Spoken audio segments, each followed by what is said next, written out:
पहली बात तो मैं कोई सीमांचल पहली बार नहीं आया हूँ, सीमांचल कई बार आ चुके हैं हम लोग। जिस बयान का आप हवाला दे रहे हैं उसमें मैंने ये समझाने की कोशिश की है कि जो भाजपा की लीडरशिप है उसका एवोल्यूशन कैसे होता है, कैसे हो रहा है। कि पहले वाजपेयी और आडवाणी जी थे, तो वाजपेयी जी को एक सॉफ्ट हिंदुत्व का मास्कॉट माना जाता था और आडवाणी जी को हार्डलाइनर माना जाता था।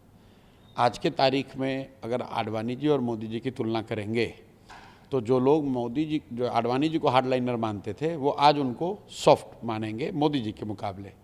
तो मैंने ये बताया कि आने वाले समय में व्यक्ति कोई भी हो, लेकिन जो भाजपा की लीडरशिप की ट्रेजेक्ट्री है वो क्रमशः और हार्डलाइनर की होती जाएगी।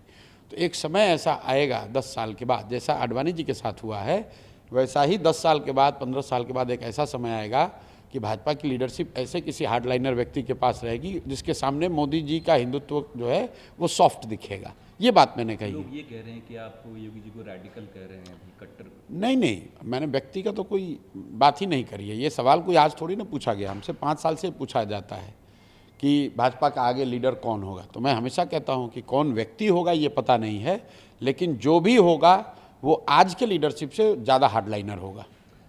चुनाव में कुछ ही महीने बाकी हैं, क्या कुछ आप देख रहे हैं कितना बदलाव जो यात्रा आपका है? बिल्कुल, पिछले कई महीनों से मैं जो बात कह रहा हूँ, जो हम लोग देख रहे हैं ज़मीन पर, बिहार में बदलाव निश्चित है, उसको कोई रोक नहीं सकता है।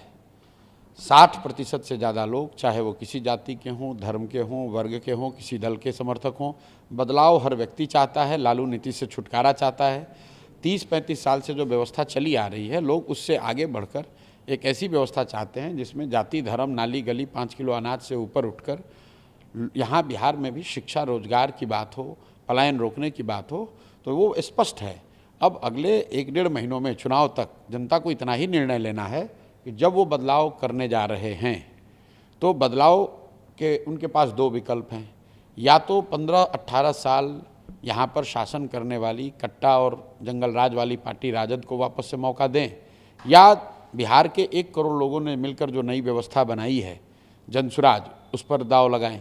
इन दोनों में से जनता जिसको चुनेगी वो जनता का वही मत आपको दिखेगा, लेकिन बदलाव निश्चित है। नीतीश कुमार का जाना तय है। एक और यात्रा निकल रही है बिहार में, वोट अधिकार यात्रा। राहुल गांधी कल दिल्ली जाकर कहते हैं कि बिहार में चिंगारी उठी है। बिहार का 4 साल का बच्चा कह रहा है वोट छोड़, गद्दी छोड़। देखिए, ऐसा है, हर व्यक्ति को लोकतंत्र में अपने तरीके से जनता के बीच अपनी बात कहने का अधिकार है। राहुल गांधी को, कांग्रेस को, दूसरों को भी है। जैसे हम लोग अपनी ओर से प्रयास कर रहे हैं, वो भी प्रयास कर रहे हैं। हमारी समझ से बिहार में सबसे बड़ा मुद्दा शिक्षा है, बिहार में सबसे बड़ा मुद्दा बेरोजगारी है, बिहार में सबसे बड़ा मुद्दा पलायन है, बिहार में सबसे बड़ा मुद्दा यहाँ का भ्रष्टाचार है। कांग्रेस को या दूसरे राजद को अगर ऐसा लगता है कि वोट अधिकार या SIR ही सबसे बड़ा मुद्दा है तो ये उनका लोकतांत्रिक अधिकार है।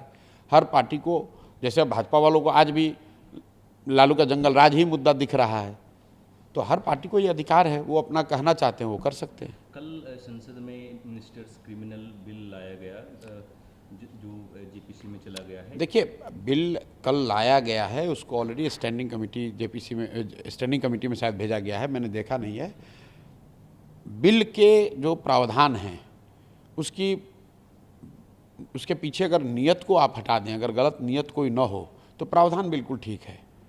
क्योंकि मैं ऐसा मानता हूं कि अगर आप संवैधानिक पोस्ट पर हैं और आप पर कोई ऐसा आरोप लग जाए जिसमें कि आपको अरेस्ट करके महीने, 2 महीने, 4 महीने जेल में रखा जा रहा है, तो जेल में रह के तो आप सत्ता में रह नहीं सकते, जेल में रह के तो आप राज्य चला नहीं सकते, अपने पद का निर्वहन नहीं कर सकते हैं। तो उस नज़रिए से ये प्रावधान होना चाहिए। अब उस जो विपक्ष का आरोप है कि ये इसलिए लाया गया है कि विपक्षी मुख्यमंत्रियों को जेल में डाल दिया जाएगा, वो तो भाई आप कोई भी बिल बनाओगे तो उसमें इस तरह का दुरुपयोग की बात रहेगी ही रहेगी। इलेक्शन कमीशन तो संवैधानिक व्यवस्था है, लोग वहाँ पर भी दुरुपयोग का आरोप लगा रहे हैं और उसमें कुछ तथ्य भी है। तो कोई भी व्यवस्था बने, कोई भी कानून बने, उसका दुरुपयोग तो हो ही सकता है। बाबा साहब अम्बेडकर ने ही कहा कि संविधान की ताकत, संविधान कितना अच्छा कितना बुरा है, ये इस पर निर्भर करता है कि संविधान को लागू करने वाले लोग कितने अच्छे और बुरे हैं। तेजस्वी यादव तो कह रहे हैं कि ये जो बिल लाया गया है कहीं ना कहीं चंद्रबाबू नायडू और नीतीश कुमार को ब्लैकमेल करके सत्ता में बने रहने के लिए अब भाई देखिए, ऐसा है, तेजस्वी यादव को राजनीति की ज़्यादा समझ है, हमको उतनी समझ है नहीं। हम जो बात समझते हैं, मुझे लगता है कि पद पर रहने वाले व्यक्ति को अगर कन्विक्शन हो जाए और वो जेल चला जाए तो उसको पद छोड़ देना चाहिए। तेजस्वी यादव के पिताजी खुद लालू यादव जब जेल गए थे तो उन्होंने भी अपना मुख्यमंत्री का पद छोड़ दिया था। क्यों छोड़ा था? तब तो जेल से ही रह के आप चला सकते थे लालू जी, तो क्यों छोड़ा था? तो समय के अनुसार आप अपना स्टैंड बदल नहीं सकते हैं बिना किसी वजह के। मेरी अपनी समझ है कि बिल के प्रावधान में कुछ गलती नहीं है, उसके नियत पर लोग सवाल उठा रहे हैं कि कल होकर सत्ताधारी दल इसका मिसयूज कर सकती है। तो अभी बिल तो बना नहीं है, बिल स्टैंडिंग कमेटी में गया है, उसमें जो सेफगार्ड्स बनाए जाने चाहिए वो सेफगार्ड बना दिए जाएं।